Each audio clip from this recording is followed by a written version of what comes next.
അപ്പോൾ മക്കളെ സമയം രാവിലെ 6:30 മണി കഴിഞ്ഞിട്ടോ. സൂര്യനൊക്കെ ഉദിച്ചു വരുന്നു നോക്ക്. നമുക്കിന്ന് പയർ പൊട്ടിക്കേണ്ട ദിവസമാണ് കേട്ടോ. ഒന്നിടവട്ട ദിവസങ്ങളിലാണ് നമ്മൾ പയർ വിളവെടുക്കൽ. അപ്പം നമുക്ക് ഇന്ന് പയർ പൊട്ടിക്കാൻ പോവാം. ഇത് ഭയങ്കര ഇൻട്രസ്റ്റിംഗ് ആയിട്ടുള്ളൊരു പണിയാണ് കേട്ടോ.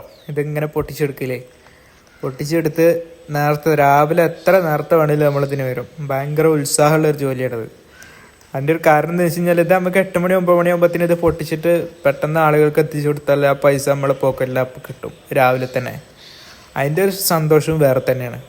പിന്നെ വേറൊരു കാര്യം, ഇപ്പോൾ നമ്മുടെ പയർ നല്ല വൃത്തിക്ക് കിട്ടിക്കൊണ്ടിരിക്കുന്നുണ്ട് കേട്ടോ. അധികം പുഴുക്കടോ ചായയുടെ ആക്രമണമോ അങ്ങനെ കാര്യമായിട്ടുള്ള രോഗങ്ങളൊന്നും ഇല്ലാതെ നല്ല വൃത്തിക്ക് തന്നെ നമുക്കിത് കിട്ടിക്കൊണ്ടിരിക്കുന്നുണ്ട്.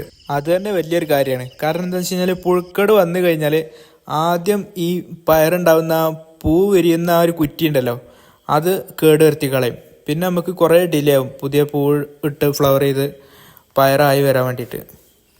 നന്നായിട്ട് ഫ്ലവറിങ് കൂടിയിട്ടുണ്ട് കേട്ടോ. വരും ദിവസങ്ങളിൽ നമുക്ക് കൂടുതൽ പയർ കിട്ടാനുള്ള ചാൻസ് ഉണ്ട്. വേറെ രോഗങ്ങളും കാര്യങ്ങളൊന്നും ഇല്ലെങ്കിൽ കൂടുതൽ വിളവ് കിട്ടാനുള്ള ചാൻസ് ഉണ്ട്.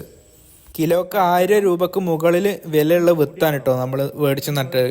അതിൻ്റെ റിസൾട്ടും അത് കാണിക്കുന്നുണ്ട്. വിത്ത് ഗുണം 10 ഗുണം എന്നാണല്ലോ. ഏകദേശം നമുക്ക് ഇന്ന് ഇത്ര പയറാണ് കിട്ടിയിട്ടോ. എനിക്ക് തോന്നുന്നു ഏകദേശം ഒരു 15 കിലോക്ക് അടുത്തുണ്ട്. വരും ദിവസങ്ങളിൽ നമുക്ക് ഇതിലും കൂടുതൽ കിട്ടാൻ ചാൻസ് ഉണ്ട്.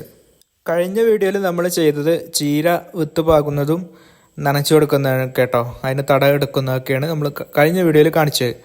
അപ്പോൾ നാളത്തെ വീഡിയോയിൽ അതിൻ്റെ കൂടുതൽ അപ്ഡേഷനും അതിന് കൊടുക്കുന്ന വളങ്ങളും കാര്യങ്ങളൊക്കെ കാണിക്കട്ടോ. ചീര എന്തായെന്നുള്ളതൊക്കെ അടുത്ത വീഡിയോയിൽ നമുക്ക് കാണാം. ഇന്നത്തെ വീഡിയോ ഇത്രയേ ഉള്ളൂ. വീഡിയോ ഇഷ്ടപ്പെട്ട് കഴിഞ്ഞാൽ ഒന്ന് ലൈക്ക് ചെയ്യുക. അതുപോലെ തന്നെ നമ്മുടെ ചാനൽ ആദ്യമായിട്ട് കാണുന്നവരുണ്ടെന്നുണ്ടെങ്കിൽ ഒന്ന് സബ്സ്ക്രൈബ് ചെയ്യുകയും കൂടി ചെയ്യട്ടോ.